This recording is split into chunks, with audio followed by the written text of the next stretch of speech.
2 डिसेंबरच्या घडामोडी घेऊन मी शेखर पटेल यावल न्यूजमध्ये आपलं सर्वांचं स्वागत करतो। बघूया आजच्या ठळक घडामोडी। यावल तालुक्यात मध्यरात्री वादळी पावसाचा तडाखा, 9 गावातील 216 शेतकऱ्यांचे 198.50 हेक्टरवरील पीक उद्ध्वस्त। यावल येथील फालक नगरात 52 वर्षे इस्माला विभक्त राहणाऱ्या पत्नीसह शालकाची मारहाण। कोरपावली येथे मुलीस वाईट मेसेज पाठवतो या संशयावरून चौघांची 48 वर्षे इसम व त्याच्या मुलाला शिवीगाळ करीत धमकी, यावल पोलिसात तक्रार। यावल शहरातील फालक नगरात विवाहितेला पतीने केली मारहाण, यावल पोलीस ठाण्यात तक्रार। यावल तहसील कार्यालयात शिक्षकांचे निवेदन, जुन्या पेन्शनच्या मागणीसाठी पेन्शन जनक्रांती महामोर्चाचा इशारा। तर यावल रुग्णालयात लसीकरण सुरू, RBSKच्या पथकातील डॉक्टर आणि आरोग्य सेविकांचा संप मागे। आता बघूया सविस्तर घडामोडी। यावल शहरातील डेनिम शोरूममध्ये दिवाळीची भव्य ऑफर सुरू झाली आहे। दरवर्षी डेनिम शोरूममध्ये विविध प्रकारची ऑफर असते, यावर्षी देखील मोठी ऑफर सुरू झाली आहे। 2000च्या खरेदीवर टी शर्ट फ्री, 4000च्या खरेदीवर शूज फ्री आणि 5000च्या खरेदीवर स्मार्ट वॉच फ्री।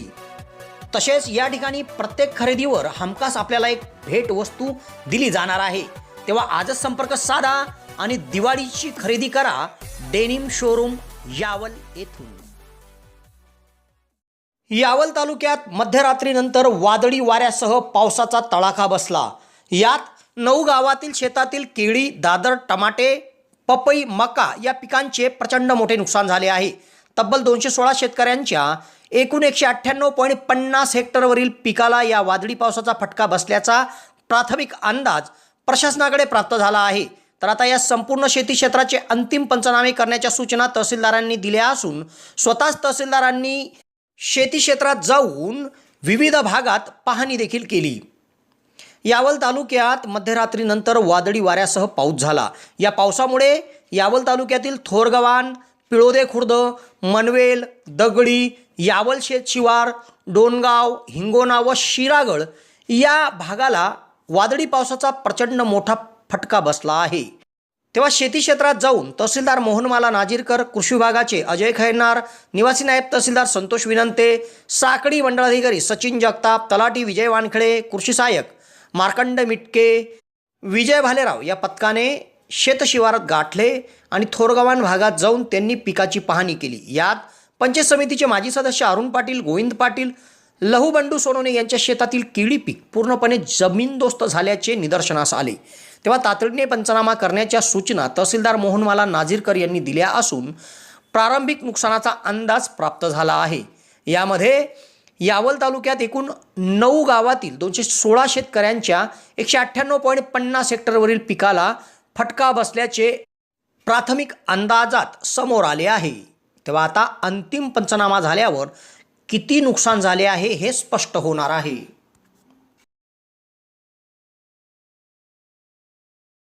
यावल शहरातील फालक नगरातील रहिवासी एका 52 वर्षे इस्माला त्याच्या विभक्त असणाऱ्या पत्नीने व शालकांनी येऊन चौघांनी मिळून त्याला शिवीगाळ करून जीवेढार मारून टाकण्याची धमकी दिली।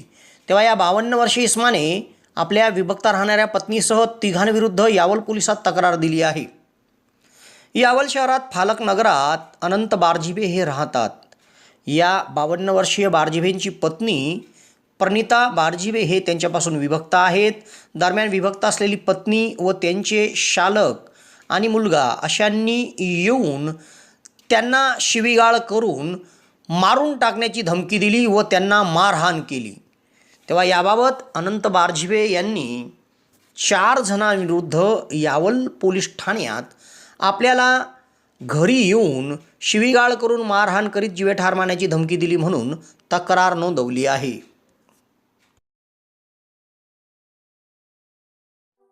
यावल शहरात फैजपूर रोडावर हॉटेल भाग्यश्रीच्या समोर महाराष्ट्र शासन मान्यताप्राप्त दिशा कौशल्य विकास संस्थेच्या माध्यमातून टायपिंग सेंटर सुरू झाले आहे व त्यासाठी प्रवेश देखील सुरू करण्यात आले आहे। यासाठी शैक्षणिक पात्रता 8वीच्या पुढील असून या ठिकाणी मराठी कॉम्प्युटर टायपिंग आणि इंग्रजी कॉम्प्युटर टायपिंगचा कोर्स दिला जाणार आहे व त्यासाठी बस पासची सुविधा देखील उपलब्ध होणार आहे। तेव्हा प्रवेशाकरिता संपर्क साधा. फैजपूर रोड, हॉटेल भाग्यश्रीच्या समोर, दिशा कौशल्य विकास संस्था, यावल.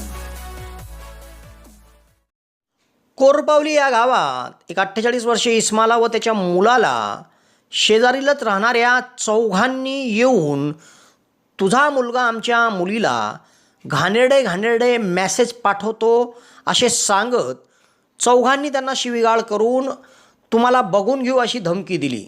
तेव्हा या प्रकरणी 48 वर्षीय इस्माने कोरपावली गावातील चौघांविरुद्ध यावल पोलिसात तक्रार दिली आहे. कोरपावली तालुका यावल येथील फिरोज कुरकर्णी वय 48 यांनी यावल पोलिसात दिलेल्या तक्रारीनुसार कोरपावली गावातील एका इस्माच्या मुलीस त्यांचा मुलगा वाईट साईट मेसेज पाठवतो असा संशय व्यक्त करीत त्या इस्माने व त्यांच्यासोबत असलेल्या चौघांनी त्यांना त्यांच्या घरी येऊन शिवीगाळ केली, त्यांना व त्यांच्या मुलाला शिवीगाळ केली आणि तुम्हाला बघून घेऊ अशी धमकी दिली. तेव्हा 48 वर्षीय इस्माने या 4 जणांविरुद्ध यावल पोलिसात तक्रार दिली आहे. यावल शहरातील फालक नगरात एका 50 वर्षीय महिलेला न्यायपरिष्ठ दावा सुरू असताना पतीसोबत वाद होत पतीने त्यांना शिवीगाळ करून मारहाण केली आणि जीवेठार मारण्याची धमकी दिली. तर 50 वर्षीय महिलेने यावल पोलिसात आपल्या पतीविरुद्ध तक्रार दिली आहे. यावल शहरात फालकनगर आहे. फालकनगरातील रहिवासी 50 वर्षीय विवाहितेचे आपल्या पतीसोबत सिव्हिल कोर्टात न्यायपरिष्ठ खटला सुरू आहे. सदर खटला सुरू असताना सदर विवाहितेने सामूहिक प्रॉपर्टीबद्दल आपल्या पतीला विचारणा केली. तेव्हा त्याचं वाईट वाटून पतीने या 50 वर्षीय विवाहितेला शिवीगाळ करून मारहाण केली आणि जीवेठार मारण्याची धमकी दिली. तेव्हा महिलेने आपल्या पतीविरुद्ध यावल पोलीस ठाण्यात आपल्याला सामूहिक प्रॉपर्टीच्या विक्री संदर्भात बोलण्याच्या रागातून पतीने शिवीगाळ करून मारहाण केली आणि ठार मारण्याची धमकी दिली म्हणून तक्रार नोंदवली आहे. यावल येथील तहसील कार्यालयामध्ये यावल तालुक्यातील शिक्षकांच्या विविध संघटनांनी एकत्र येत निवेदन दिले व जुन्या पेन्शनच्या मागणीकरिता दिनांक 12 डिसेंबर रोजी नागपूर येथे विधान भवनवर पेन्शन जनक्रांती महामोर्चा आंदोलन नेण्यात येईल असा इशारा निवेदनातून त्यांनी दिला आहे. यावल येथील तहसील कार्यालयामध्ये तहसीलदार मोहनमाला नाजीरकर यांच्याकडे यावल तालुक्यातील शिक्षकांच्या विविध संघटनांनी एकत्र येत निवेदन दिले. यात त्यांनी म्हटले आहे की अनेक वर्षांपासून 1 नोव्हेंबर 2005 नंतर शासन सेवेत नियुक्त कर्मचाऱ्यांना जुनी पेन्शन योजना पूर्वत लागू करण्याची मागणीकरिता राज्यातील 17 लाख कर्मचाऱ्यांद्वारे आंदोलन केली जात आहेत. यासाठी विविध आंदोलन मोर्चे करण्यात आले आणि शासनाने लवकरच आपण एक समिती स्थापन करून 3 महिन्यात जुनी पेन्शन लागू करण्याचा निर्णय घेऊ असे आश्वासित केले होते. मात्र त्यांनी केलेले आश्वासन पूर्ण न केल्यामुळे आता 12 डिसेंबर रोजी नागपूर येथे विधानभवनावर महाराष्ट्र राज्य जुनी पेन्शन संघटनेच्या नेतृत्वात पेन्शन जनक्रांती महामोर्चा आंदोलन केले जाईल असा इशारा निवेदनातून त्यांनी दिला आहे. सदर निवेदन देते प्रसंगी शिक्षक संघटनेचे खेमचंद खाचने, मनोज करांडे, आरिफ तळवी, श्रीकांत माटे, कपिल पाटील, राजेश महाजन, धनंजय काकडे, सलीम तळवीसर, पंढरीनाथ महाले, तनुजा काकडे, सविता वारके, प्रकाश चमकारे, सलीम तळवी, संदीप केदारे, योगेश नेहते, मनोज पाटील, संदीप पाटील, गिरीश महाजन, प्रशांत वाविस्कर, शबाना तळवी, ज्योत्स्ना क्षीरसागरसह मोठ्या संख्येत शिक्षकांची उपस्थिती होती. क्रांती मोर्चा नागपूर येथे निघणार आहे. त्याची पार्श्वभूमी तयार करण्यासाठी व आपल्या संघटनेतून जास्तीत जास्त मंडळी तिथे पोहोचण्यासाठी आपण आवाहन करण्यासाठी आज यावलमध्ये जमलो आणि आपल्या तालुक्याचे लाडके तहसीलदार नाझरकर मॅडम यांनी जो प्रतिसाद दिला म्हणजे पेन्शन ही मिळालीच पाहिजे हा आधीचा शब्द त्यांच्या तोडून निघाला.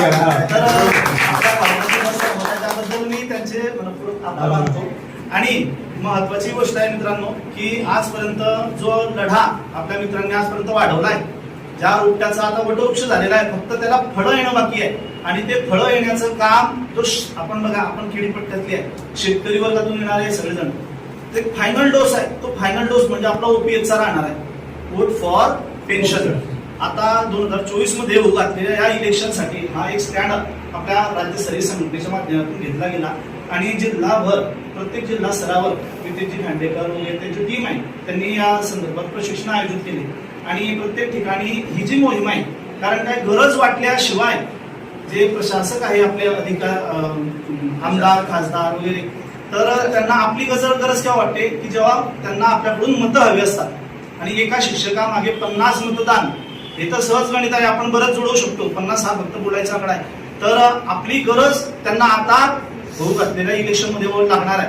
म्हणून आपल्याला वोट फॉर ओपीएस ही मोहीम जोरात राबवायची जेणेकरून, आणि आता आपलं संख्याबळ असं झालेलं आहे की आपण निश्चितच निर्णायक मतदान आपलं होऊ शकतं. काही असा पूर्ण अभ्यास आहे, आपण सर्वजण जाणून आहोत, कारण सुज्ञ आपण शिक्षक वर्ग, आपल्या मताचा कुठे परिणाम होतो हे आपण सर्वजण जाणून आहे. तर सर्वांनी आपले नातेवाईक परिचित जे असते, आपण तर आहोत, पण सर्वांनी या मोहिमेत जुळण्यासाठी सर्वांनी आग्रह धरायचा आहे की आपल्याला जो आपल्याला पेन्शन देईल त्याच्यासाठीच आपलं मतदान वापरायचं आहे. आणि हा आपला फायनल डोस असणार आहे, यानंतर मात्र आपल्याजवळ संधी असणार नाही. म्हणून हा मुद्दा अतिशय प्रकर्षाने आपल्याला मांडायचा आहे. यासाठी आपण या ठिकाणी जमलो. आज शाळेचा काय दिवस आहे, त्यामुळे आमची मर्यादित संख्या होती. आपण आम्हाला नेहमी सहकार्य असतं आणि निवेदन स्वीकारलं त्याबद्दल मी पूर्ण आमच्या संघटनेच्या वतीनं आपले मनपूर्वक आभार. तातडीने शिक्षकांचा निर्णय व जुनी पेन्शन योजना लागू केली नाही तर तीव्र आंदोलन 12 तारखेला छेडण्यात येईल असा इशारा त्यांनी दिला आहे. यावल ग्रामीण रुग्णालयात RBSKच्या पथकाच्या वतीने पुन्हा लसीकरण सुरू झाले आहे.